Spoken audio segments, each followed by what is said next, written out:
Up, everybody. Today in the podcast, I'm talking to Owen Jones, aka PanthaDogg. That's his pseudonym for all the music he produces. We talk about hip hop and music in general, really. Production, growing up, travelling alone, positivity and inspiration. I really enjoyed this one, and Owen's a great chap.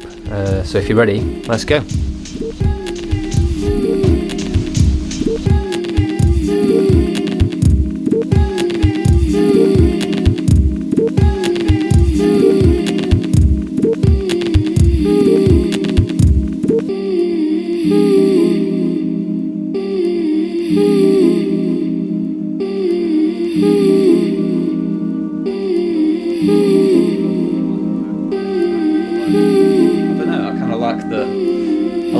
Being able to just do that, pop it on like that, and then now we're talking and you're just sat back in your chair however you want. That's it, yeah. And it's not uncomfortable. Yeah. I thought about getting a studio set up, which I might do, but Do it, yeah. I've got a garage outside, which is Yeah, like a shared garage. Yeah, convert it into a studio, get some cameras, turn it into a series. A proper series, yeah. Like Diary of a CEO. I was listening to that today. Do you enjoy listening to that? Yeah. I just got onto it today. I listened to the one with Maisie Williams. Right. And the one with that was fascinating. Who is Maisie Williams? She's Arya Stark in Game of Thrones. Oh right, yeah. I know who you mean. Yeah. Yeah, she's. Do you listen to many podcasts then, or are you normally like? I've listened to a couple. I listened to the Scrubs podcast. Yeah. It's like a rewatch of the entire series with Zach Braff and Donald Faison. Yeah. And then Hugh likes that as well, doesn't he? Yeah, he loves it. You're both into it. Yeah, he got me into it. Yeah. I listened to one called Another Pointless Podcast. Yeah. Which is by a fella called Derek Landy and his missus. Is the guy who wrote the Scott Doggery Pleasant series. Right. Okay. And they talk about all sorts of shit, but they talk about the books and the other stuff. So I've listened to a couple. Yeah, I really like them. I mean, I've listened to podcasts for years now. My favourite thing is probably the Ricky, Steve and Carl podcasts from back in the day. And I've listened to those for. It's crazy how long I've listened to those, because that started out as a radio show on XFM. So like, it was kind of a podcast before podcasts, and then they did podcasts, and it was kind of like a new thing. So but I've been listening to that since I was probably 12 or something. Yeah, which is crazy. 12 or 13? No, it can't be 12. It must be 12, 13. My mate Joe, shout out Joe Steers, and he showed me actually. But it's just like ever since then, I've not really realised, but I really like them. Yeah. And I love just earwigging on conversations, you know. I used to watch the animated Ricky Gervais shows. Yeah, they're good, aren't they? He's something else, man. He's uber intelligent. Yeah, Carl, you mean, or Ricky? Ricky. Yeah, I'm sure Carl is as well. Yeah, yeah. If you don't, if in a different way. Yeah. Ricky is clever. Yeah, Ricky's. Yeah. Still haven't seen Afterlife yet. It's good. Yeah, it's good. Some people hated on it, but it's so popular, and some of the characters in it are just great. Like, he's class. I love Ricky Gervais. Yeah, he's cool, isn't he? Yeah. So first thing I got written down is when did your passion for music start, and what initially got you into it? Well, it all sort of it all sort of began when I was 8. Yeah. I was in primary school. I didn't really know what I was doing with myself. I just lived in my own little world. Classic autism. Yeah. Yeah, because that's one of the main things, I suppose, that defines how you've grown up, is your autism, isn't it? And how you've dealt with it. But carry on. Yeah. So how did you? I listened to a song that Hugh showed me. Shout out to Hugh. Yeah. That he showed me. It was by Eminem and Nate Dogg, called "Till I Collapse." Right. And I remember listening to that one song, and then I realised that was what I wanted to do for the rest of my life. Really? Yeah. And so just that one song? There was other songs as well, but it was like, I listened to a lot of songs about dinosaurs. I listened to a lot of wrestling theme songs, like John Cena's theme song and The Undertaker's theme song, and other WWE songs and that. Yeah. But Till I Collapse was the one that really stuck out to me. I started sticks in the memory. Yeah, I started writing rhymes that sounded pretty similar, and it's how I came up with the stage name PanthaDogg. Yeah, it comes from that then. Is it like a lyric in the song, or is it like it's sort of it's partly to do with Nate Dogg. Yeah, he was in the song. Rest in peace, Nate Dogg. Yeah. And I used to pretend when I was little I was in a rap group called The Pantheon. Right. Okay. Yeah. Yeah. I'd made up these imaginary people, and it all formed a rap group, and I was PanthaDogg.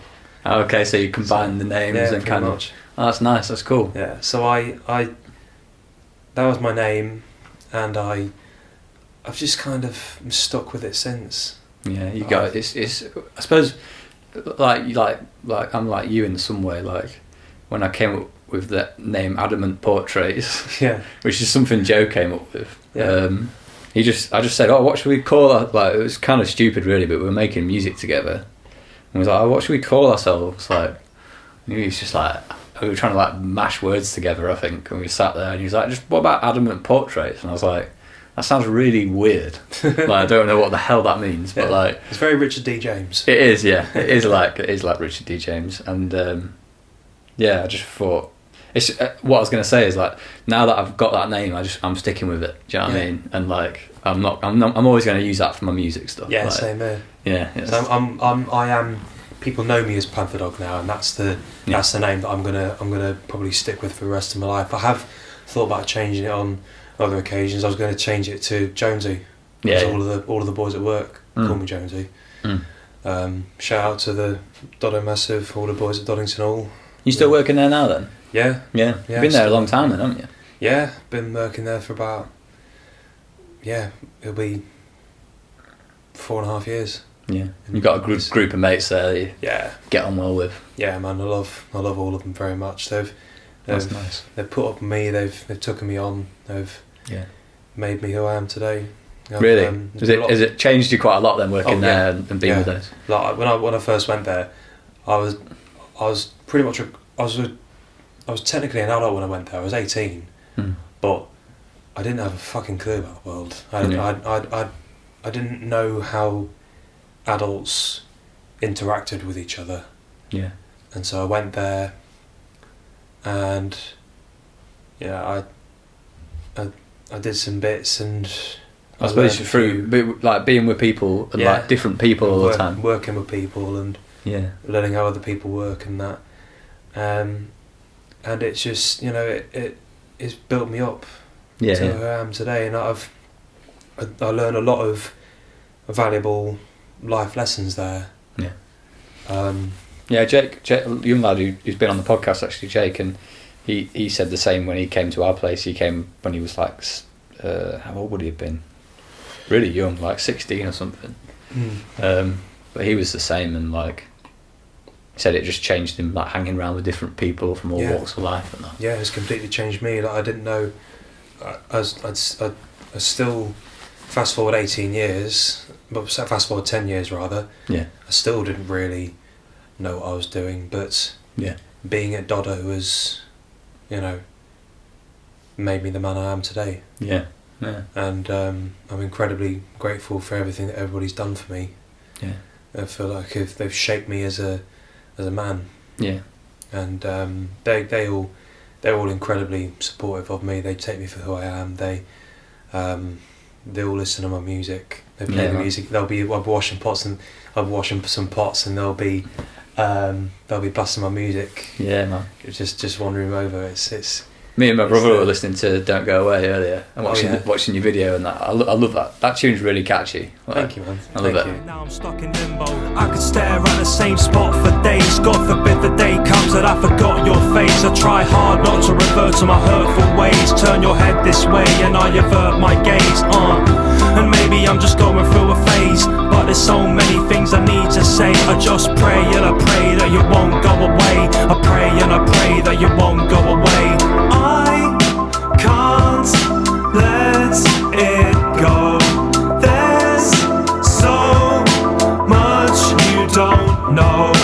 Even though you can't stay, just know I won't go away. I've been planting my seeds to reap the rewards, spurring on the growth. Did you write the musical yourself then? Yeah, produced it. I wrote the rap lyrics, I wrote the chorus, and I produced the backing track for that as well. Wow, nice. I've man, a lot went into that song.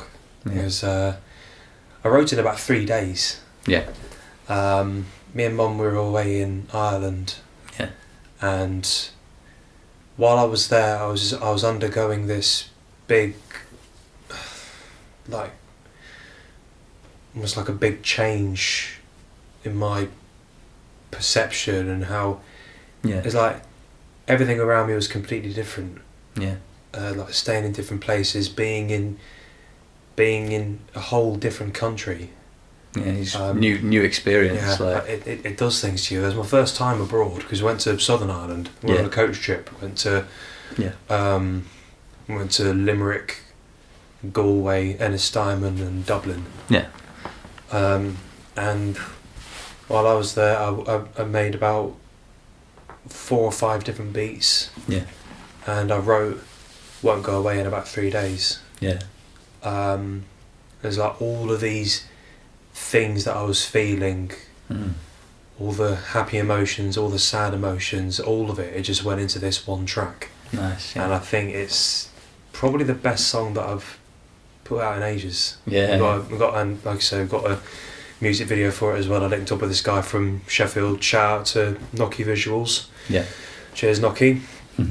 And we shot the video around Castle Square. The video's nice as well. The quality's really good, and like some of the angles he gets on you are really cool, aren't they? Like, especially when you're just like, I love that thing where you're singing along to the song, the lyrics, and you're in different places, and it's really cool. Isn't it? It's really clean, isn't it? It's really very, very precise. Yeah, crisp sort of look to it. Yeah. Yeah. What's your process for writing the lyrics then? Do you just sort of, what do you use? Do you use an iPad or like a phone, or do you... I type all my lyrics on my phone nowadays. I was saying this to somebody different the other night. Before I used it for a long time as well. I used to just write lyrics, and then I'd start coming up with a beat in my head, and I'd start beatboxing the sound that I wanted to emulate, like the pattern and the beat, and like what maybe some like you'd have some chords in your head, or like and then I met Martin Buick playing loud, and then I presented him with some lyrics, and then he was able to make some pieces of music for me that worked around the lyrics. And not to put a downer on those songs, but it wasn't flowing very well. Like, it wasn't as like with rap music, it's like it's sharp, it's precise, it's there's a distinct flow and a rhythm there. And it wasn't there with that. So that was for the first album, Everybody Wins. For the second album, Food for Overthought, I produced all of my own beats on this app, just on this app on my phone. What's the app called then? It's called Music Maker Jam Pro. It's fairly primitive when you compare it to like FL Studio or Ableton or Logic or whatever, but for someone of my needs and wants, it was spot on. You kind of, I suppose you're looking for something that just allows you to get something down that you like, and then you can get your story across on it. And so I made all of these beats. It was initially going to be like a 20-track album, but then I cut it down to 12. But I'm proud of I sleep well at night knowing that I produced every single song on that album. Every beat for it was produced by me. Yeah. It's got to give you like good feeling, hasn't it? I like that as well. I like to just do with my music. I know it probably lacks something because I do that, because I do the same thing. But obviously it's good to get people to help, isn't it, as well? But it's a nice feeling about releasing something that's just something that you've made all on your own, from your own mind and with your own hands, and that's it. Yeah, that's it. It's like gratification. Yeah, and then I get when I'm recording a new single. I just released a new single the other day. Yeah. Typically, what I'll do is I'll send the beat over to my guy Martin, and then I'll go to the studio in North Hykeham and we'll spend a couple of hours messing about with it and doing some different takes, and then he'll mix and master the thing for me. Yeah. Sorts it out. Yeah, nice. It took about 5 mixes to get Won't Go Away spot on. Yeah. About 4 mixes for Lurtz, the new one. Yeah. Shout out to Precinct Phantom, the guest feature on the track. Yeah. Big up. So I suppose it's like, do you give him like the individual tracks then, or does he master it on the whole track, or? He does it on.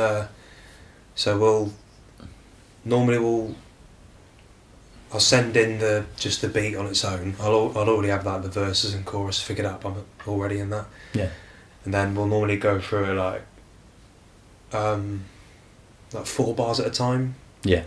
So normally in most hip hop songs there's 16 bars to a verse, 16, 20 bars, 24 bars, etc. Yeah.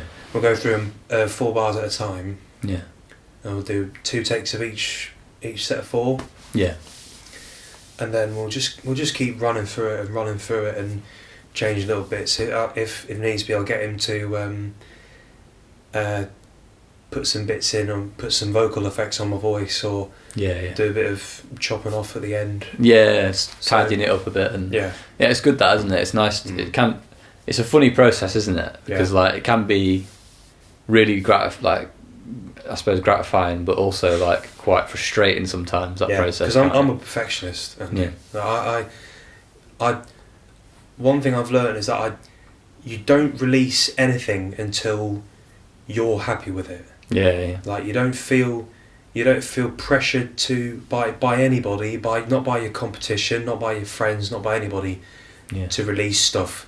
If you release something that's bog standard, then that's gonna just slow your progress. Yeah. You're going back to where you started. Yeah. My first album I don't hate the album, but I'm not as proud of it as my second album, because it's basically just an album of first takes. Yeah. We went in, did the verse, did the other verse, bang, that's it, album done. Yeah, but you learn, but you do learn things from that, though. Yeah. I suppose you see your first album as I got some good tunes there, but I wish I did. I especially spent longer on them. Yeah, that's it. Yeah. And then I've learned from that. No, go back, do it properly. Yeah. And that's why when I've recorded a new song, I'll listen to it, 6 or 7 or 8 or 9 times in a row. Yeah. And spot little little things. And if there is something, even the most minuscule thing, that I'll go back to Martin and I'll say, look, I spotted this. When can you get me in? We've got to do this again. Yeah. Just even if it's one little bit in a bar, Yeah, definitely. I know what you mean. Yeah. Yeah. I'm only doing singles at the moment. But I think on the back of Won't Go Away. Yeah. I'm trying to put out the best content that I've ever done. Yeah. I think. Yeah. Well, you're only going to get better, aren't you? That's the thing. Yeah, that's the plan. Yeah. That is the plan. I noticed you've done a lot of collaborations with other artists recently. Yeah, I've done a few. Have you always done that? Or did you just start doing that more recently? I've just since I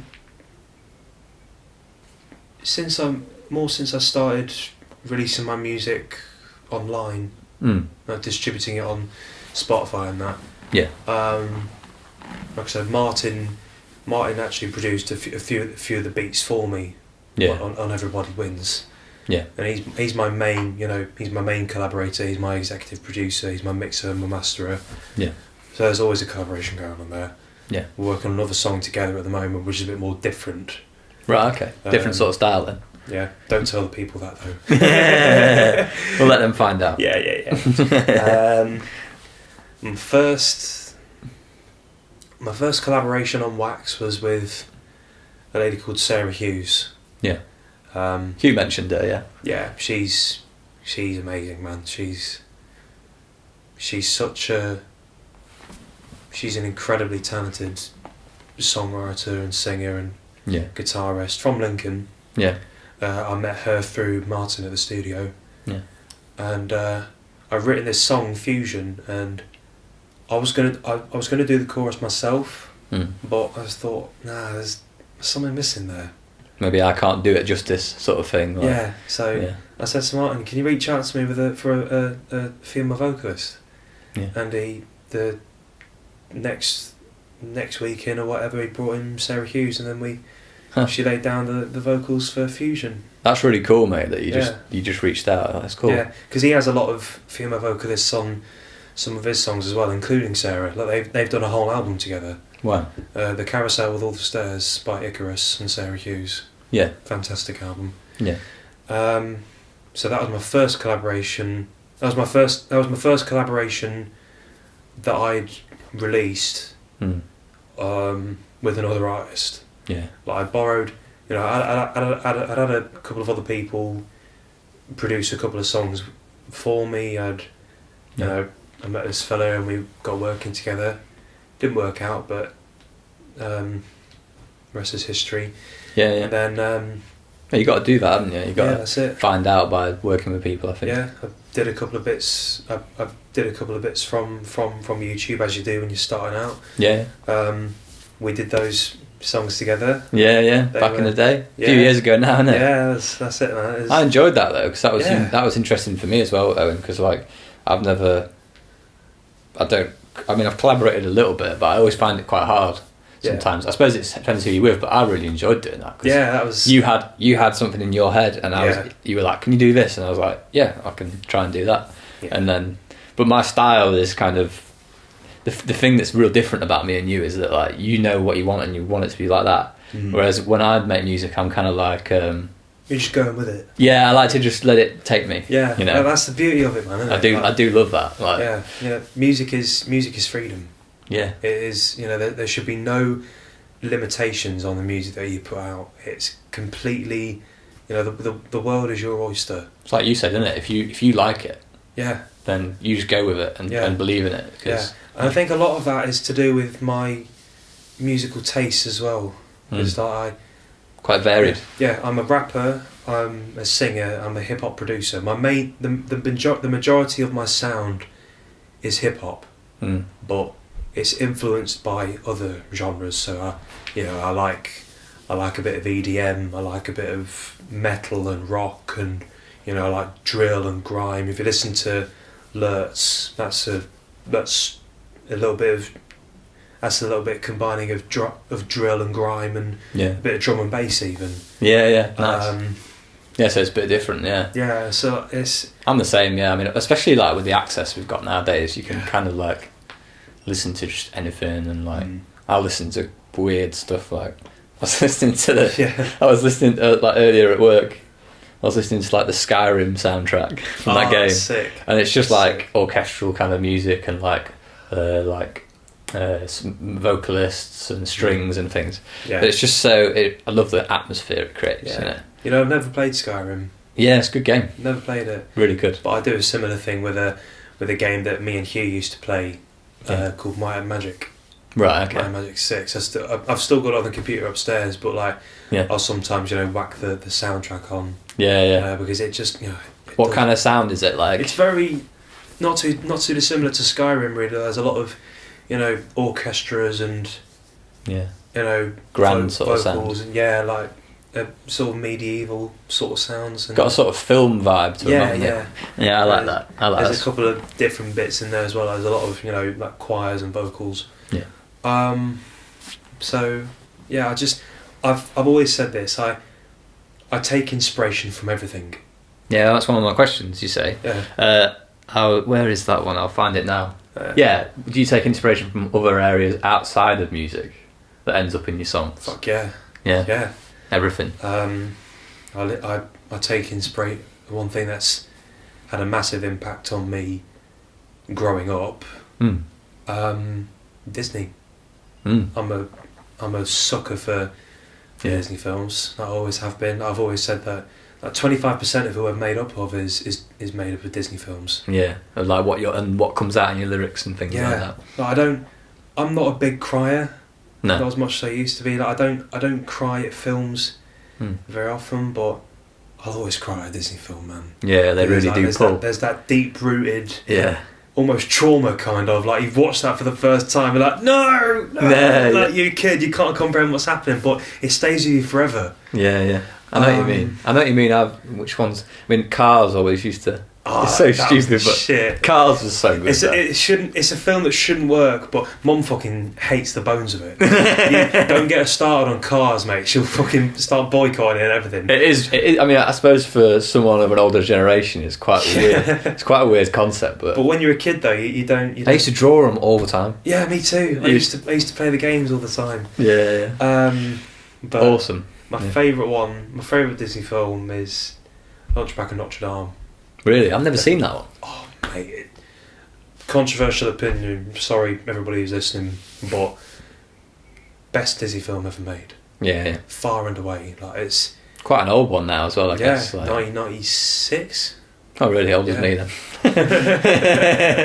Pretty old. I'm getting old, I suppose. Oh, so am I, mate. I need to watch that now. Then I'm going to watch it. Honestly, it's so different to any other Disney film that's ever been made because it's so dark. Yeah. Like if you've read Notre Dame de Paris or any of the other or watched any of the Hunchback films, like it's so dark and gothic and like it not quite weird for a kids film. Not suitable for a Disney film at all because there's alluding to lust and racism and genocide and rape. Wow, sounds crazy. Dark shit, man. But yeah, it's cool. Disney, it's cool. It's a cool crossover of like genres. Then really, but Disney being Disney, they've found a way to make it work so well. And to this day, it's not just my favourite Disney film. It's one of my favourite films that's ever been put out. Really, yeah.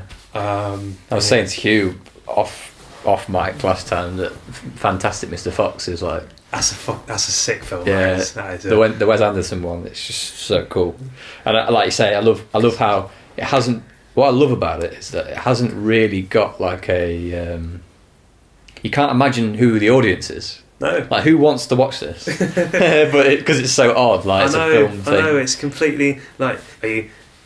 Don't cussing mess with me, man. Yeah, no swear word. It just says cuss all the time. Yeah. What a cuss. Yeah, that is a great film. Oh, it's fantastic. I've watched it too many times and annoyed my girlfriend with it. I've seen it I've seen it like 3 or 4 times, I'd say. Yeah. But also like, so yeah, Hunchback, like I mentioned, the typical ones like Tarzan, Hercules, fucking Aladdin and the King of Thieves. So that really does inspire you.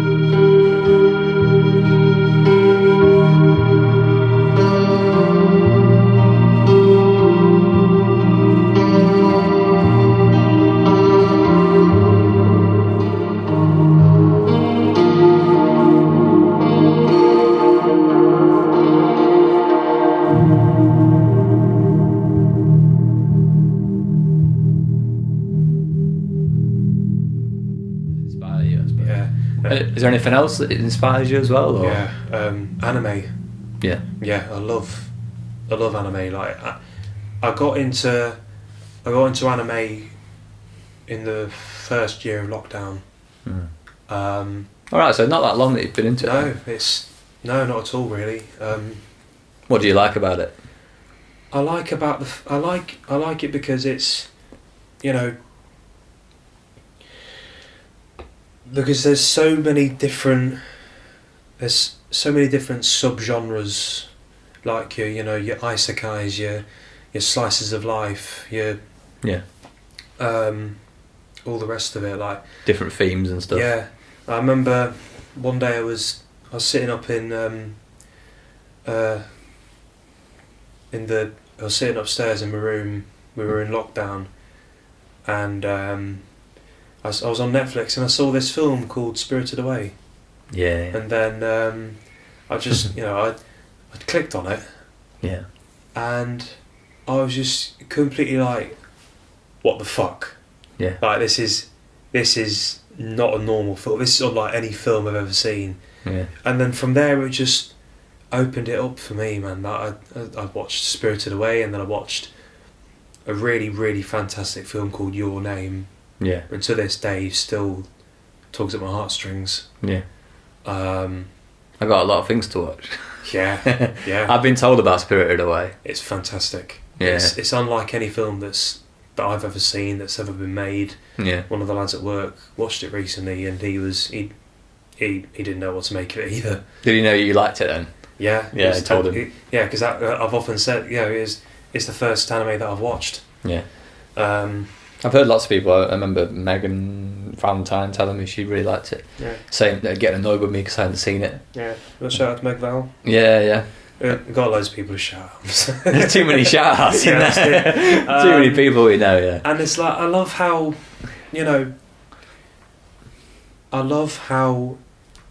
different it is, but yeah, it's like it's from another world, it's isn't still so relatable. Yeah. I was watching this one anime. It was called Sword Art Online. Yeah. In terms of story, it's not the greatest anime of all time. No. But it was about these people who are trapped in a virtual reality world. Right. Like they put on this virtual reality headset, and they got this game, and then they couldn't log out. They couldn't log out of the game. Now the only way to log out of the game was to complete it. Yeah. And if you died in the game, you died in real life. And like if somebody from the real world tries to take it off the headset, you die also. It fries your brain. Yeah. And it was like in the middle of lockdown, it was so relatable, because here they are trapped in their world that they can't get out of, and here we are trapped in this world that we can't get out of currently. Wow. We can't go and see our friends. We can't get back to a normal life. What did you think of COVID? Like, how did it affect you personally? Like, it is good and bad. Yeah, good and bad. It did a lot of good things for me. Like, I spent lots of time with Mum and Hugh, like doing up all the old bits of the old place, Aberfoyle. Yeah. Getting out, doing a bit more activities. I got really fit. I was into the best shape of my life. Yeah. In lockdown. Yeah. I wrote 2 albums worth. Yeah. Both of those.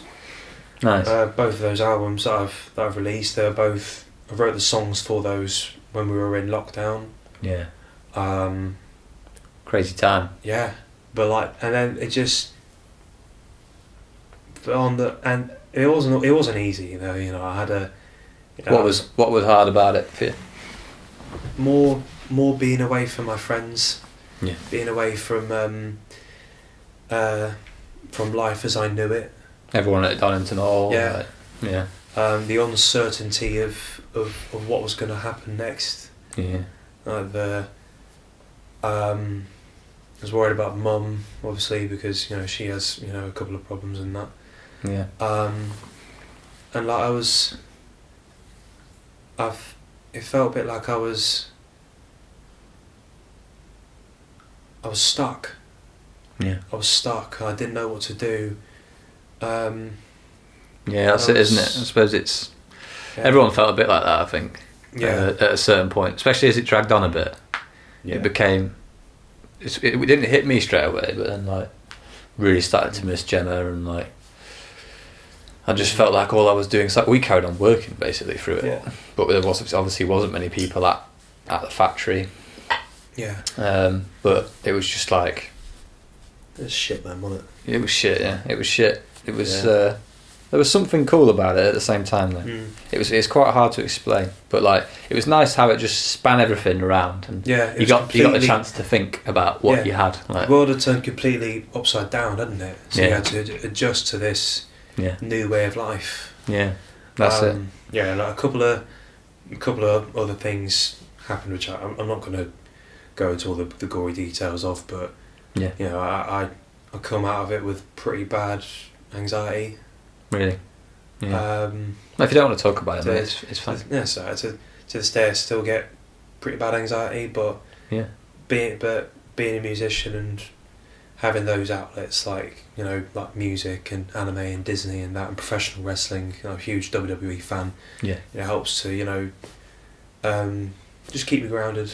Just deal with it a bit. Yeah. I suppose it keep your mind occupied and stuff, don't you? Helps me to deal with it a bit better. And like it was the first time I'd had to be brutally honest with myself. Yeah. Like about who I was. Yeah.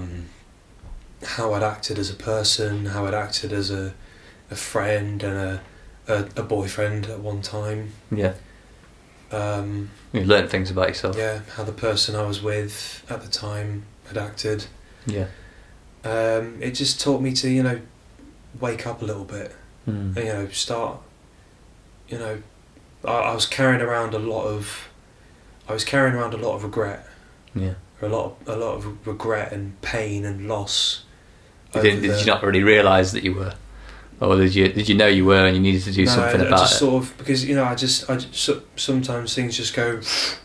Yeah. Like, you don't want to know. You just want to ignore it, bury it, and get on with it. But then, you know, when you're spending all this time alone, it kind of does catch up to you, and it. Yeah. But. Yeah, if anyone was feeling bad at that time, it would have been double hard because. Yeah, man, it's fucking. Anyway, it was a bit of a mess. It was what it was, and you've come out the other side, haven't you? Yeah, and I've learned, you know, don't regret anything. Yeah. Don't regret anything that happens because, you know, why? It makes you, doesn't it? Yeah. Makes you who you are. For a reason. On a similar subject, not a very happy subject. Sorry. I've noticed that a lot of your lyrics include your dad. Yeah. From time to time, and how did you deal with that loss of your dad? To be honest, at the time, I sort of didn't. Because I was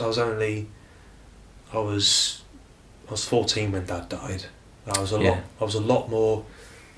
There's no other way to put it, but I was a lot more autistic back then than I am now. Yeah. But you're still working it through, it. Yeah, but you know, at the time I kind of knew what was happening, and I was just sort of, you know, accepting it, sort of thing. Like I didn't really know how to express it. Like, I don't know if I still can, but I was more concerned with how everybody else was doing. I was more worried about Mum. I was more worried about Hugh. Yeah. And I didn't really understand what was happening at the time. Yeah. Like, I knew what was happening. Like, I knew what I was feeling inside, but I wasn't, you know, processing it right. Exactly. I wasn't. I was processing it in my own way, but whether that was healthy or normal or not, I still, to this day, I don't know. I mean, I suppose anyone, even at 14, I don't think any kid could process or deal with that in a. Yeah, when you're a 14 kid with a pretty prominent learning difficulty at the time. Yeah.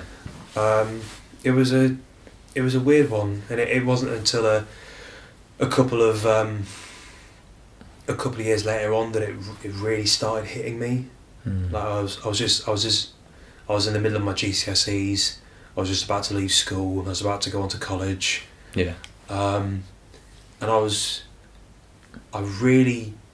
I felt really angry because I felt that, you know, I was angry that Dad wasn't here to to see me through it. I'm incredibly grateful for Mum. Everything she's done for me. Like, she was there. She kept me going through that time. But you knew you had your dad, and he wasn't there to help. Exactly. Yeah. Like, I felt like it's like when you're angry, like you feel like they've missed out on something. But that's mad. I can't even understand that. I don't know.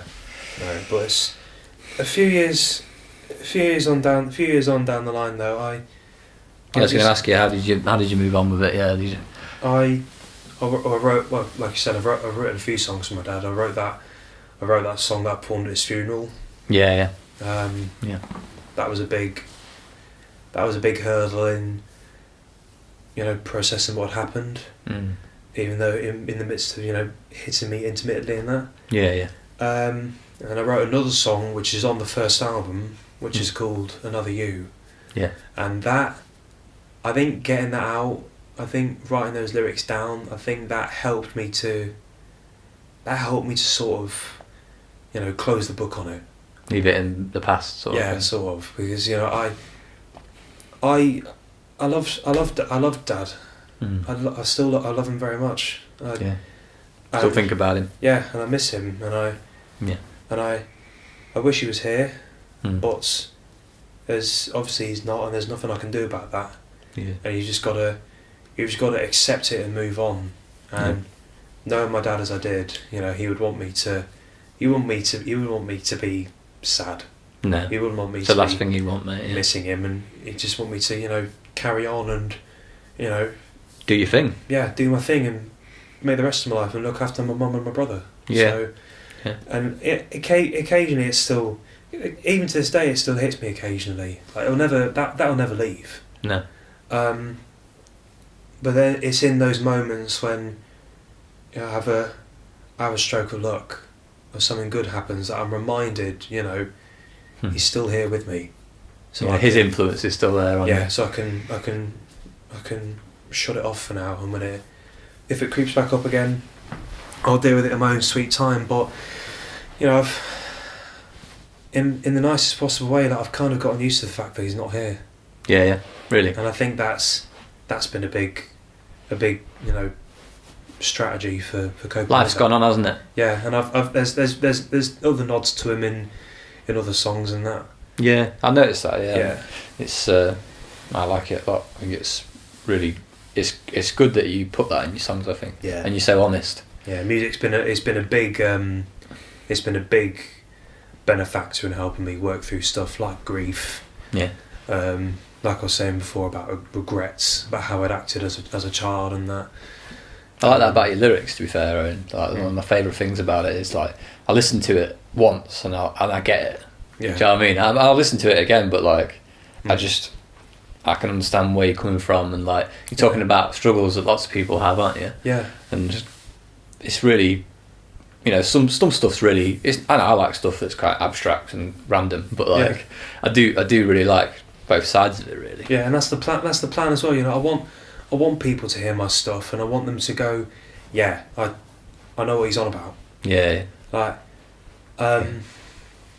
because I don't just write songs for me. I write songs for other people as well. I want somebody else to hear one of my songs and then be able to relate to it. Yeah, like, and maybe be able to like, there's somebody who's lost a parent, or lost a girlfriend, or gone through some bad times in their life, or the good times. Like, I want somebody to hear Fusion and be uplifted by it, and like go, I know, I get that, I agree with everything he says, because for me, this is a direct line from Fusion. Music is the most important thing in life for me. Like, without music is everything to me.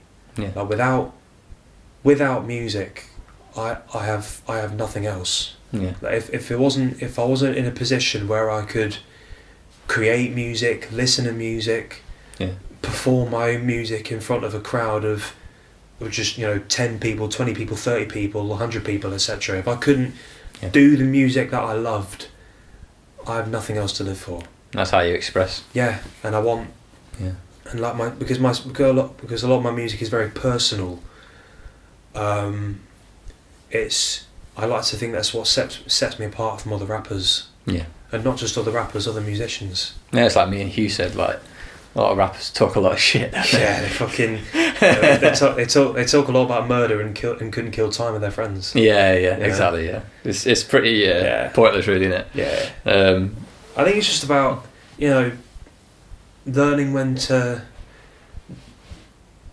I think it's about learning when to dial it down a bit, because some of my songs are a bit abstract. Like one of them's about fucking gang wars. Yeah. I wrote a song in lockdown called "He Was a Top Boy." Yeah. It was inspired by the likes of Peaky Blinders and Breaking Bad, and he was a Top Boy on Netflix, and Top Boy's amazing, isn't it? It's a fucking great series. Yeah. That sort of bad boy gangs where they're all going around killing each other. Yeah. And I wrote a song like that. It was about from two different perspectives, from like a kingpin who's on top, and then somebody else a bit underneath him who's taking over. Obviously I have no experience with that at all, but it was just coming to me and I wanted to get it out. Interested in the subject, like as a story. Yeah. Well, that's it. Sometimes I think the nice thing about music is, I think what makes a good album is like good variation. Yeah.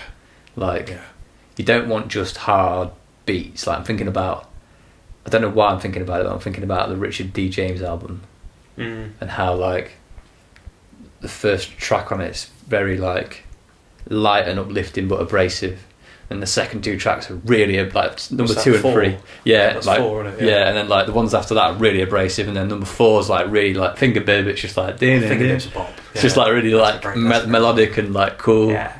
And then Calm Mouth's like breaks and fucking that's it. Secure a Weakling Child. I mean, that's just nutty, isn't it? That's fucking. That's his voice as well. Yeah. That's his voice, and he's just taken it and just pitched it up a few semitones and looped it over and over, and it's cool, isn't it? It's creepy. It is creepy. It's well creepy, but it's fantastic. Yeah, and I love that album, but it makes me think like the variation of tunes on there is mad, and like that always. So I suppose what I'm saying is like you saying, like you're trying a different tack, you try some different lyrics about a different subject. Like it's cool, isn't it? Because people aren't expecting that from you. No, and I like doing that as well at my shows. I was at the Magna Carta the other night for the open mic, and I did Won't Go Away, I did Lurtz, I did Starlight from the second album. Yeah. And then I finished it off with a cover of Last Request. Nice. By Paolo Nutini. Yeah. And I want people to, be surprised by me. Yeah. I want what you can do and what you will do, like. Yeah, and what I'm capable of. Yeah. Like if I hear something that I like, I won't forget that. I will remember that sound forever, and I'll store it in my head. Yeah. And then one day when I'm searching for inspiration, I will delve into the archives and I will reference it or replicate that sound. Yeah. Like you can't unhear stuff. No, it's mad how it stays in there, isn't it? Yeah. It's crazy. Like, I don't understand the good stuff, the bad stuff, the stuff that changes your life, whatever. Yeah. I listened to a few weeks ago. I listened to a fantastic album by a singer called SZA. Yeah. She is unbelievable. She did an album called SOS. Yeah. And that was really different. Like there was a bit of, it was a lot of, there was a bit of R&B. There was a bit of soul. A bit of soul, a bit of hip hop, a bit of melodic rap. Yeah. Almost mixed in. Yeah. There's one like a Chipmunk Soul. Yeah. A track on there like Kanye West sort of vibes. Yeah. Mixing genres together is pretty cool as well. Even in one track. And then there was like a pop punk song in there as well. A couple of acoustic ballads, mate. I was like, where am I? What a maniac! It's cool though, isn't it? I was completely blown away. SZA's so talented. Yeah. I love stuff like that. People who just do any old stuff just because they're really into it. Like. Yeah. Kanye West has been a big influence on my music. His tunes are so good. Yeah, like I don't.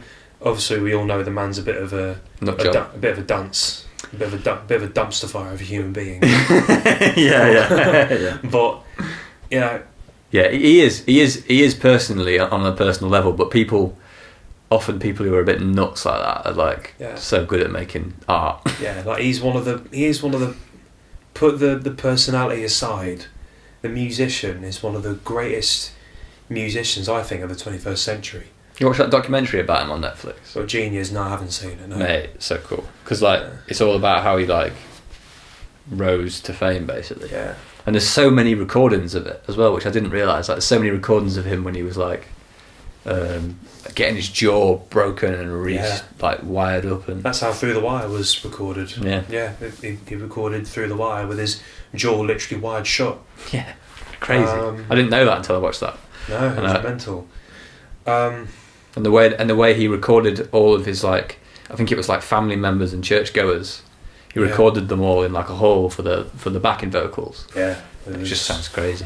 Something else, man. Like, I'm gonna stop it next.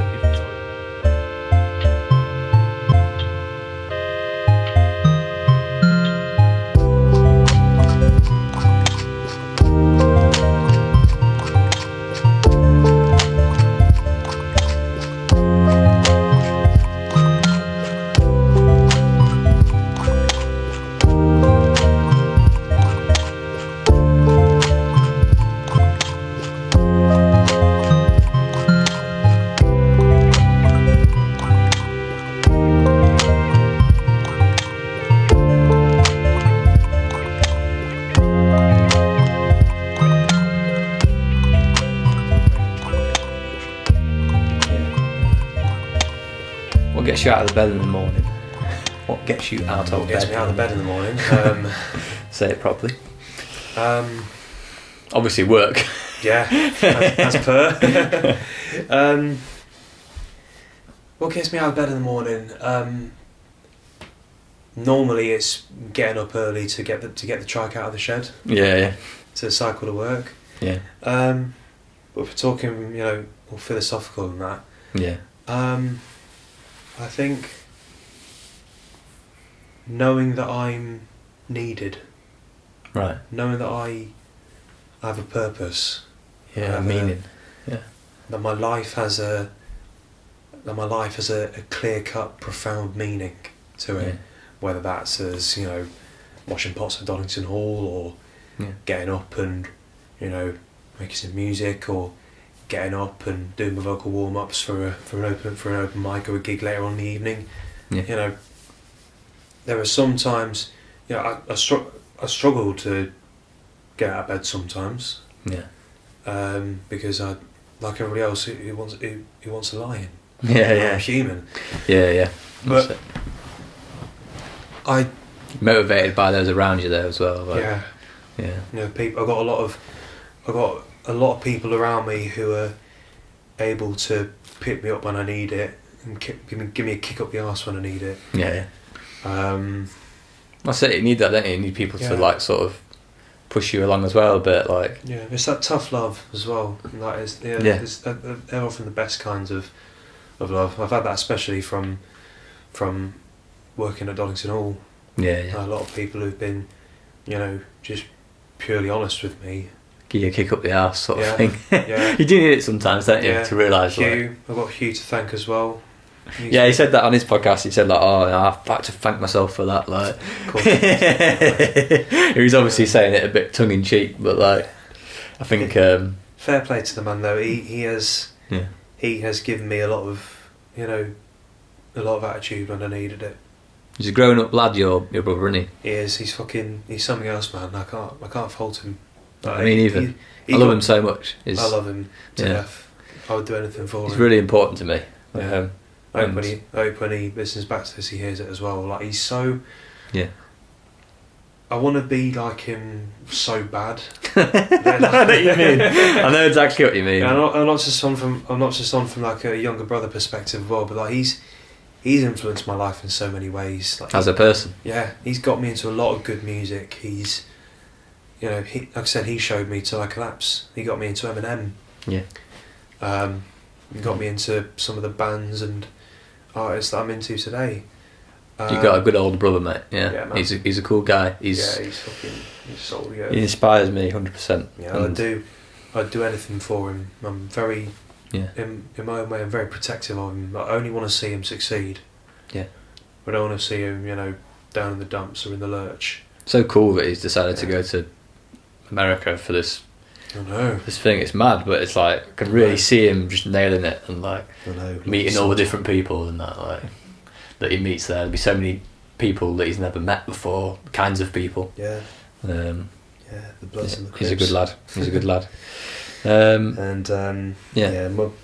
got to shout out my other brother as well, Julian. Yeah. He's been, he works fucking hard. Yeah. He's a grafter like Hugh. When you met him once or twice, I think. Yeah, he's a good man. But I don't see him very often. I'm not in contact with him as often as I'd like to be. But he's done a lot for me. He's put me on mum up. He's done a lot of good things for me. We have a better relationship with him and my sister-in-law and my nieces. Yeah. I'm very, very lucky. Yeah, got a couple of good bros. Yeah, that's it. Yeah. That's it. I've often not enjoyed being the youngest. Really? Because they'll always have that leverage over you. Yeah. Somewhat like Hugh, like on about Hugh, like he teased me. I'd like to thank myself. Sure, mate. he's having you there, isn't he? Yeah. My brother would be the same thing. Yeah. He's older as well. So. Yeah, it's like I'm so thankful. Yeah. I've got a lot of good things going on in my life. Got to remind yourself for that, and really, that's it. Everyone needs to remind themselves of that, I think, because it's so easy to lose sight of it. What gets you out of bed in the morning? What gets me out of bed in the morning? It's a tricky one, actually, isn't it? Yeah. When you think about it. Does Gemma fidget a lot? Kicks me out. To be fair, it's me. It's me that gets her out of bed, I think. Yeah. I like doing things for people around me. Do you know what I mean? I'm very reactive to what people want me to do or would like me to do. Yeah. Which can be good and bad, but I've noticed through work, for example, I design motorcycle accessories at Pyramid, and when a customer comes to me and asks me for something, I get a real buzz through that process of designing the part and sending them a prototype to try out. Yeah. I love to see that they're happy with what I've done for them, and they're like, wow, I can't believe you did that for me. Obviously it helps the company because we get a product out of it, but it's a mutually beneficial thing because I just get a real buzz off that. So when I get out of bed in the morning, I suppose that's one of my favourite things, really, collaborating with people and it's taken me a while to realise that, to be fair. Yeah. Because I used to make a lot of music on my own. I think I said this to Hugh as well, and it's great, music's awesome, but you have got to share it with people, and that's where you get the enjoyment, I think. So definitely gets me out of bed in the morning. The main thing is my family and people around me. Doing this, having a chat with you now, Why did you decide to do the podcast? As I say, obviously interested in it, but I thought it's such a nice thing to be able to do, to learn. I do love learning about other people and what gets them through their days. So I just thought I can do that. For a long time I thought I couldn't have a podcast because everyone's got a podcast, and it is really booming, massive market now. But I thought, doesn't matter. It doesn't have to be anything massive. It doesn't have to be really successful. Yeah. It'd just be nice to learn from other people, Yeah, man. So yeah, and I'm always, like I say, one of the things that gets me out of bed is I like to make people happy and stuff. So I think doing this is a really good way of doing that because you never stop learning. No, you're always learning. If you stop learning, then you stop growing. If you stop growing, then you stop living. Yeah, that's it. You need to go through changes, don't you? Yeah. And when are we going to do some music together again? Need to do some really. Send me some stuff over. I don't give a fuck what genre it is. I don't care what it sounds like. Just send me some bits over. Yeah. And I'll see what I can do to it. Yeah, man. Do something random on it give it, put some bars on it. You know what I mean? Yeah. Do a little 4-track EP or something, Yeah, and just man. that can be a little thing, can't it? You know what I mean? Really I've got so many beats that I've never done anything with. So send me them over. Send me them over. I've started putting some of them on the podcasts, but yeah. you know, it's all stuff. What's your top 3 albums? Oh fuck. If you know, obviously these things change over time, don't they? So, like, Yeah. but at the moment, what are you like? It changes a lot. What would you say at this time? Because I suppose hip hop albums is a good way to put it. if we're talking in terms of hip hop albums, then the Eminem Show is an honourable mention. Mm. I don't. It's weird for me. Like I have favourite artists. I have favourite songs by different artists. Yeah. But I don't have a favourite album per se. Okay, that's interesting. Because my mind changes so much. Yeah. I thought I knew what my favourite album was. Kids See Ghosts. To this day, still one of my favourite albums. Yeah, it's great. But it's not my favourite album of all time. It's just up there. It's just up there, but Yeah. if you're talking in terms of Well, that's it. Keep going with the honourable mentions. yeah, I'd have to go the Eminem Show, Yeah. Me Against the World by Tupac. Mm. One of the first albums I bought on CD. Yeah. It's had a massive influence on me. I love Tupac. Yeah. One of my heroes. There's an album by Common called Be, Yeah. as in just, you know, be this, be that, etc. Yeah. Fantastic album. Mm. Produced entirely by Kanye West, spare for 2 tracks. Yeah. Produced by JD, rest in peace JD. Yeah. Not Jake Davis, Jay Dilla. Yeah. So that's JD as well, but rest in peace Jay Dilla. Shout out to Jay Dilla as well. Yeah. Ready to Die. Yeah, man. Yeah. Psychodrama, Dave. Yeah. Dave is fucking Awesome. I don't know how schooled you are on Yeah. on UK rappers, but Dave is fucking.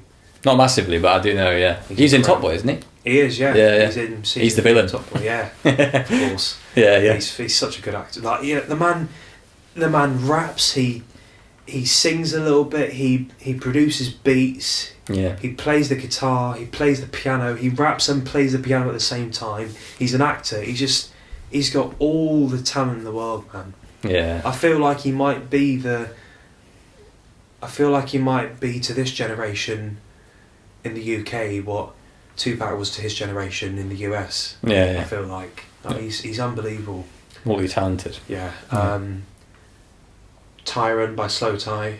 Yeah, that's great, isn't it? Fantastic. I love how that album is so split into, it's like 2 halves. Like first half very loud, very aggressive, very grainy, and then the second half is very sort of soft, and subdued, filtered and minimalistic. And I love albums like that. Like, I was thinking when you said that, then it reminded me of the Bowie album Low, where the first 4 or 5 tracks are like normal Bowie sort of tunes. Yeah. And then the last half of it is basically just Brian Eno playing synthesizers, and it's just like you're just like, what? You realise after like a few minutes into the second half, like, what am I listening to now? Is this the same album? Oh yeah, this is all the same album. That's brilliant. It's cool. How I Got Over by The Roots. Yeah. Kids See Ghosts. Kids See Ghosts is great, actually. I want to listen to that again. Yeah. Wu-Tang Forever. Yeah. So many, man. Yeah. And you did the thing on your Instagram, didn't you, where you showed... I did, yeah, the 100 albums of my life. Yeah. And every single one of them, they've all completely different, but they've all affected me in one way or another. Yeah. And there are albums that I wouldn't quite categorise as rap, but as have like rap influence to like Hollywood's Bleeding by Post Malone. Yeah. Is one of my favourites. He's one of my favourite artists, Post Malone. Yeah. He's done so much for me, encouraging me to be, versatile, and he goes from strength to strength, man. Yeah. He just mixes it up so much. Got some good tunes. I remember White Iverson. I used to listen to that loads. It's so good, isn't it? Stoney. Yeah. They're all really good albums. Fair. 12 Carat Toothache, what he did last year, it just blew my mind. Not listening to that. Oh, it's really good. It's well different to Hollywood's Bleeding. Yeah. It's completely different to all of them, but that's something about the album. It's art. Do you like Kendrick? No. No, not that into it. I'm not keen on Kendrick. No. I fair play to him. Like, I respect the impact that he's had on hip hop. I know a lot of people that acclaim him as one of the greatest rappers of all time. And if somebody, if that's the general feeling amongst the community, then I respect that. Yeah. Whether I like or dislike an artist means jack shit. If they've done something for that for that genre, man, that's a good point of view. Yeah, they've done something that's meaningful and well received, then as an artist myself, I have to respect that. Yeah. That's not just with Kendrick. That's with anything. That's with all artistry. There's so much stuff out there that you would like, but there's a lot of stuff that wouldn't click with you as well, and it's like game recognises game. Yeah, definitely. Yeah. But you gotta respect people for giving their dues, haven't you? Like, What else have I got on here then, Owen? What have you got? I talked about a few of these things already, to be fair. Yeah. Well, this is quite a good one. I mean, what's your main goals in life with your music? What's main with music? Well, generally, and with your music, I suppose. Generally, I just want to keep growing. Yeah. I just want to keep growing and progressing and changing. Yeah. I want to be. I don't want to be the same. I don't want to go back to the person who I was. No. Just living in my comfort zone, living in my own little world. I want to get out and see more of the world and not be as afraid of it. I'm going to Disneyland next month. Yeah. Wow. It's something I've always wanted to do. I'm going Which one? Paris. Yeah. And I'm going by myself. Really? Yeah. Wow. So, that would be really interesting, actually. Yeah, I'm really, really excited. Never gone anywhere by yourself like that before? No. Yeah, no, I've never done that really. Never been to an airport by myself. First time I went to an airport, it was 8 years ago, and I was with Mum and Dad and Hugh. We were only going to Scotland. Yeah. But still haven't been there. Still haven't been around planes in a very long time. I've never been on a plane on my own. You not? No. That actually scares me a little bit. Yeah, it scares me a little bit as well. But if I don't try, then I won't find out. Like, what's the worst that could happen? I don't care. I get there and I don't enjoy it. Yeah. If what's the very worst that could happen? I get mugged and abducted. It's unlikely though, isn't it? Call in Liam Neeson. But I don't think that's going to happen. No, you'll be fine, mate. You'll be all right. Yeah, just be savvy, innit? Yeah. We went to Paris with Gemma once, and the only thing I would say is that we were on the trains. To be fair, so we nearly got we didn't get mugged, but some bloke came up to us near the ticket machine for the train, and he was like, "Oh, I'll sort it out for you." And I think he put a card in that voided the machine and the money, and tried to get off with my money, giving him some cash in his hand. And I was I sort of twigged it as he was finishing it off, and I was like, "Wait a minute, why is this guy helping us? I don't need help to use this machine." And then I just said, "Actually, can you give me my money back?" And he just gave me it back and ran away. And I was like, so he wasn't intending to hurt anyone, but he was just got back. Just trying to get some money. Good. Yeah. But I mean, that was the only thing that happened the whole time I was there. Yeah, I'm sure it'll be fine. There'll be a lot of people who I can ask. There'll be people at the airport. There'll be people at the resort, won't there? So I'm not without options. So you see that as a goal, because obviously it's a new experience for you. Yeah. Isn't it? It's not just beyond. It goes beyond as well as a trip to Disneyland as well. I want to. It's something that I need to do. It's something I need to do in order to learn and grow, and change. And as I've got my whole life ahead of me yet, Andy. Yeah, that's it. I want to make the most of it.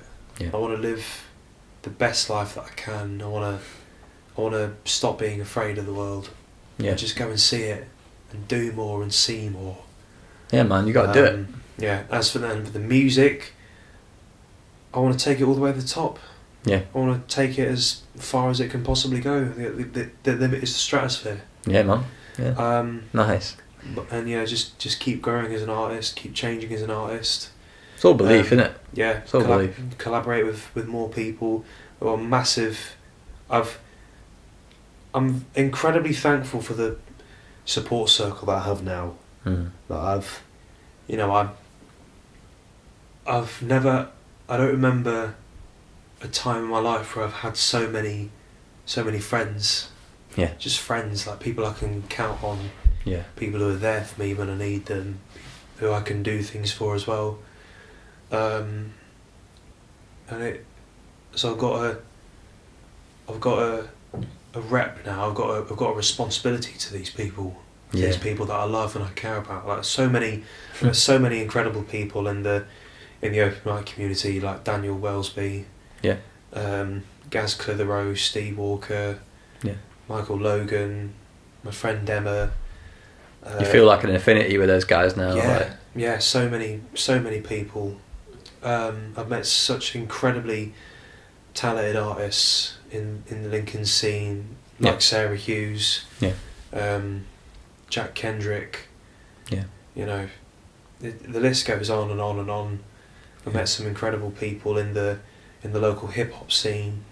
I suppose that's one of the things you've like learned from spending time with all those people, is that like there's so many folks out there that you can like share the love for music with, and that. Yeah, man. Yeah.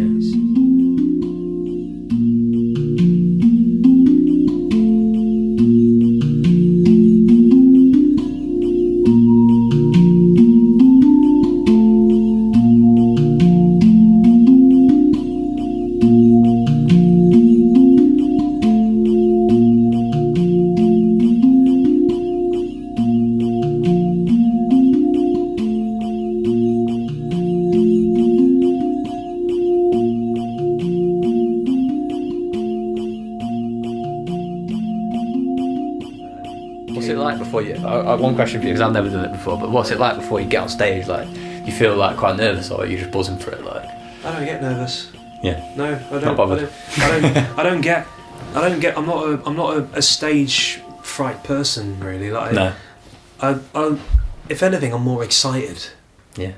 But I don't get nervous as such. I just look forward to it. Like I do my vocal warm up. Before I'm due to go on, and then as soon as I go on, it's like I step into a bubble. I step into a bubble. I leave the outside world outside of the bubble, in the zone. And then I'm on the stage, and as soon as that microphone is in my hand, and as soon as the speakers start blaring, as soon as people start bobbing their heads, you know, the only thing that matters in that moment is the music. Awesome, man. And that's the way it should be for everybody. Like you become the music. The music is you. You are the music. Nothing else in that moment matters. Like, fuck the crowd, fuck the venue, whatever's going on. Just do you. Just be the music. Like, the only thing that matters in that moment is the message that you're conveying, the sounds you're putting out there. You lose yourself in the moment. Eminem. And it's important to do that, isn't it? Because otherwise you can't fully connect it to the audience or whatever. So like the microphone is a part of you. It's essential as any of your other appendages. It's part of your arm. And then you're part of the music, and you are the music. I like that about John Frusciante, like when he's playing solos on stage, and it's just like he just looks like he's not even there almost, in a way. It's like he's completely he's one with the music and the guitar. Like it's like that with John Mayer as well. John Mayer's fucking John Mayer is one of the most gifted musicians alive, I think. Like he's done something incredible. I saw an incredible video of him performing with Alicia Keys in Times Square.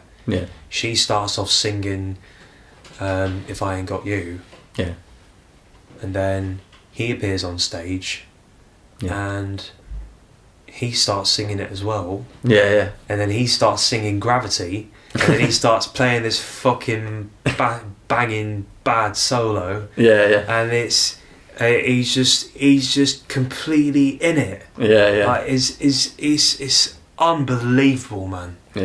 Like he's so.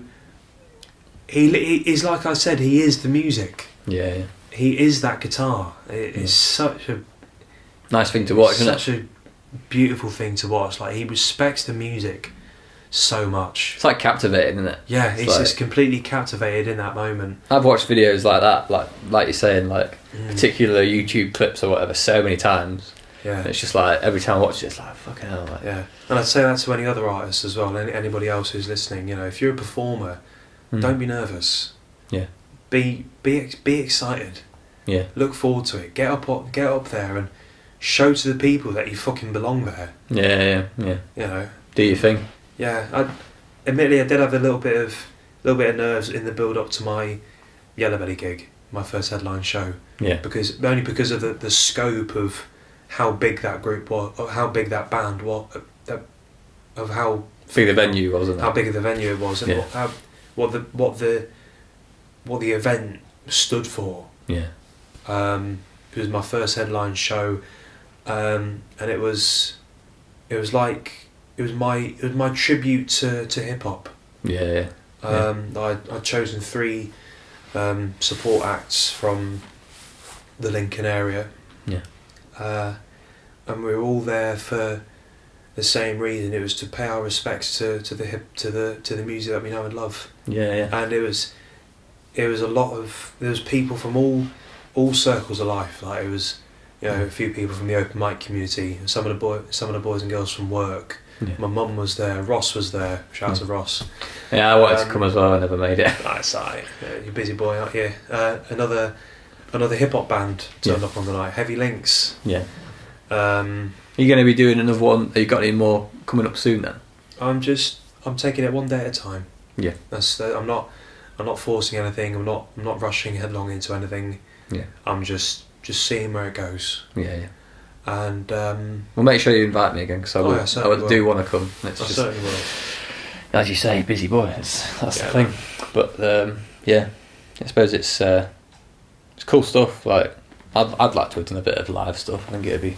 It's never too late, man. If you don't try, you won't find out. Yeah, that's it. Yeah, I don't know what I'd do, but I suppose it's you find out by trying it, like you say. I think I'd enjoy just being in a band, really, like playing guitar or playing bass or something, because I can do those things to a decent standard, and it'd be fun, I think. Yeah. What I really want as well is to, like a big emphasis on the, the changing part, like growing part, because I'm not the same person I was. I've had my fair share of, hardships and difficulties and learning difficulties and that, but it's like nowadays I don't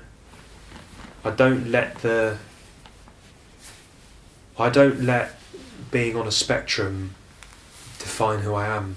Like it's not a part of my life anymore. It is a part of my life, but it's not made up. It doesn't make up who I am. You have to think about it. No, I'm shirking the label. Yeah. Because it doesn't have to ruin your life. It doesn't have to present challenges. If anything, there are challenges that I've undertaken and I've overcome. Yeah. And now that I've overcome those, I don't need to worry about that anymore. Yeah. Because I've been and gone and done it and won the t-shirt. Done all the different stuff as well, haven't you? Achieved different things. Yeah. So I just want to be the best version of myself. Well, it's like me and Hugh were talking about it. Like everyone is on that spectrum to a certain degree, and like we're all a little autistic. Yeah, definitely. Yeah.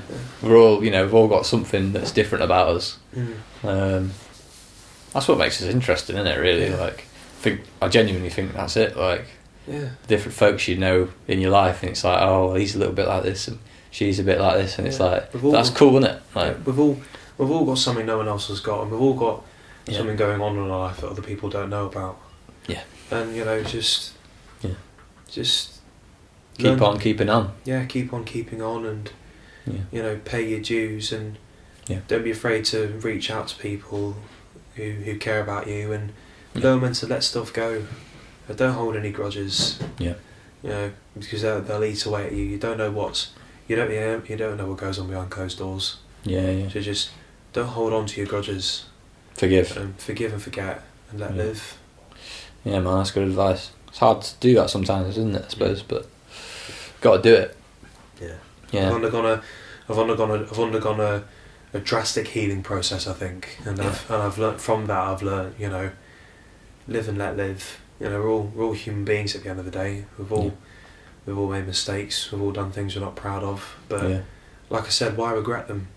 You can't regret something that's already happened. I feel like it's silly to even say that regret's a word, really, because like, how would you progress without those mistakes and like bad times and that? It's like, I wouldn't. You can't really, can you? You No, need to learn. It's up, to be fair, when you're growing up, like something needs to teach you the lessons of the world, and sooner the better, really.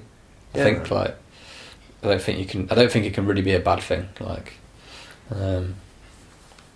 You just keep on keeping on, and you know, just do your thing. The thing is, like, it's quite an interesting one, but like, I was listening to Richard Osman, the guy who's on Pointless. Yeah.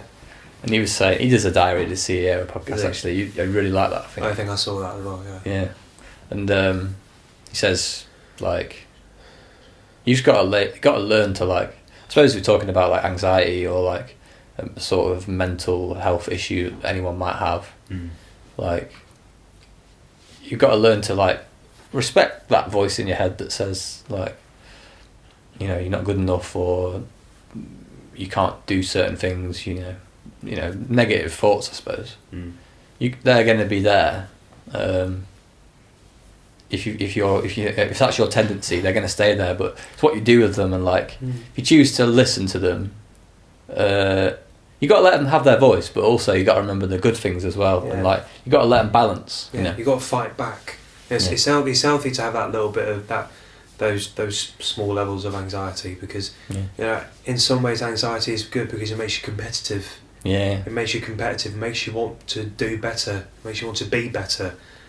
But it's about learning about those differences. When is it helpful? Is it worth the space in my brain that it's taking up? It's about learning about those different traits. Are you better for them, or are you better off without them? I do think as well, just getting out there and doing stuff is like so helpful. Like, I've had times in the not so distant past, like last year, just didn't feel. End of last year, felt quite like deflated. I wouldn't say I was depressed or anything, but like, just felt like, not that bothered about what I'm doing. And then as soon as I started this year, like, it's giving you a goal, it's giving you something to do. It's something to build on, and like, really enjoying the fact that like I can just speak to anyone. And like, obviously I'm gonna I've sent loads of messages out to different people. And to be fair, a lot of people are a little bit like, ooh, I'm not sure. But like, that's alright.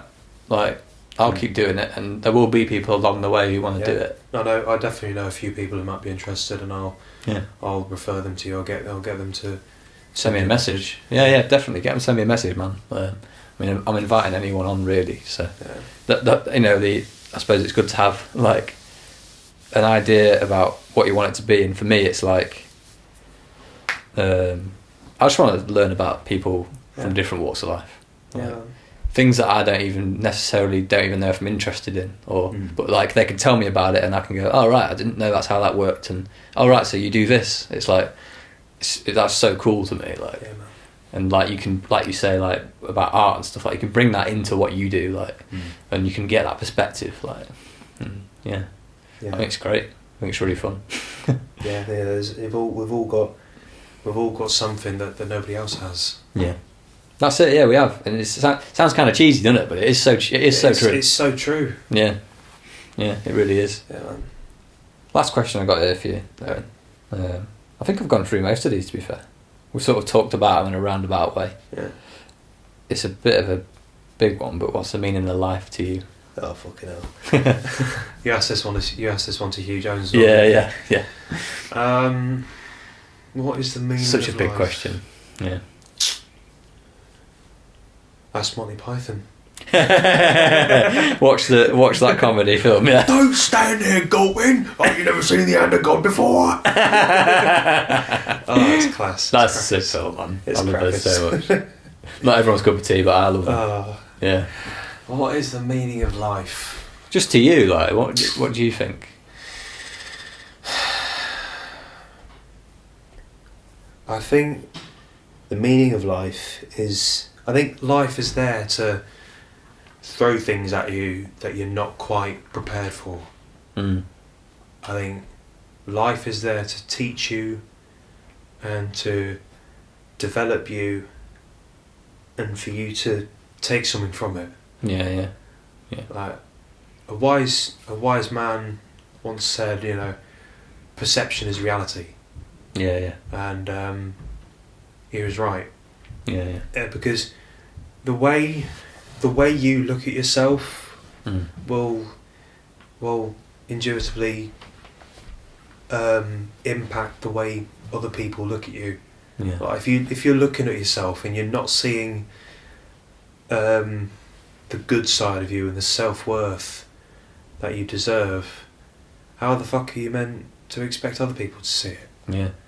So, but if you do recognise your self-worth, what you are capable of, what you can do, what you are good at, yeah, and that's not just music, that's with anything, you know, it's sports or, you know, plumbing or whatever. Any passion or job or anything like that. If it's something that you care about, and it's something that you know other people care about, yeah, I think you've got all the basis for the people will see that confidence in you, and that will impact, because, you know, positivity spreads. Positivity is infectious. We learned that. We learned that in lockdown. You know, like when things are really shit and tough, we had to learn to be positive. Yeah. For our brothers and sisters and our children. Yeah. And our youth, etc. Yeah. I agree with that. Yeah, I think positivity is pretty important. Yeah. I come from a family that's like, my mum's very positive, and my dad can be quite negative, and like I've obviously got a bit of that in my head, and like I think everyone has, haven't they? Like the negativity sort of thing, but like you just got to put a spin on it, put a positive spin on everything in the best way you can, and it makes it so much easier. And if you can see that any situation can be improved upon, like, then you'll be better. Yeah, like one of my favourite rappers, Big Pun, he once said, "There's no longevity living off negativity." Yeah. So, nice rhyme, that, isn't it? Yeah, it's brilliant. Yeah. Fuck it, I'd rather sell reefer than do pizza delivery. That was the next line of the song. You're good at this, Owen. It's really good, this. Thank you, man. Yeah, you're good at a long chat. But yeah, man. Yeah, I didn't know if you feel comfortable with it, but like I was going to ask you actually, but then you approached me and I was like, oh, that's cool. Yeah, man. I'll do that anyway. And what else? What else is the meaning of life? I think such a hard one, isn't it? Yeah, I think so. There's that, and then I think the other meaning of life is I think there is no clear cut meaning of life. I think it's whatever you make it. Yeah. And it all depends on how you live your life and how you carry yourself. Individual. As an individual person, yeah. I was just thinking then, like, it's going to be interesting to get all these what's the meaning of lives together at some point and just play them against each other. And because, like you say, everyone's got a different idea of it, haven't they? So yeah, man, it's something else. It's something. It's open to interpretation, I think. Yeah. But I think the meaning of life is, you know, it's there to test you, and it's there to make you better. Yeah. And it's what you get out of life, what you put in. It's what you do with it. Yeah. That's how people remember you by. Yeah. And what about you? What's the meaning of life for you? I'm trying to remember what I said last time now. It's gonna change. Well, that's the beauty of it, isn't it? Like, the thing is, it's mad because I'm like affected by what you've just said. Like, every time I hear someone say it, I'm kind of like, yeah, I can understand that. Like, I can take it from that. But yeah, I think, like I said before, like learning stuff and having belief in yourself, like, man. It's a bit like I just love learning stuff so much. Learning about the world and the universe or whatever. Like, I find that mint. And I think that's, as a human species, like that's our meaning, like to understand what we are and why we're here. Yeah, I like that. I don't do any like high level science or anything, but like as an interest, that really does interest me. Yeah. Yeah, thanks for doing that, Owen. Yeah, thank you, man. Thanks so much. Yeah, really cool. And we'll do it again. Yeah. Yeah, for sure. Yeah, maybe next time get me and you. Same. That'd be sick.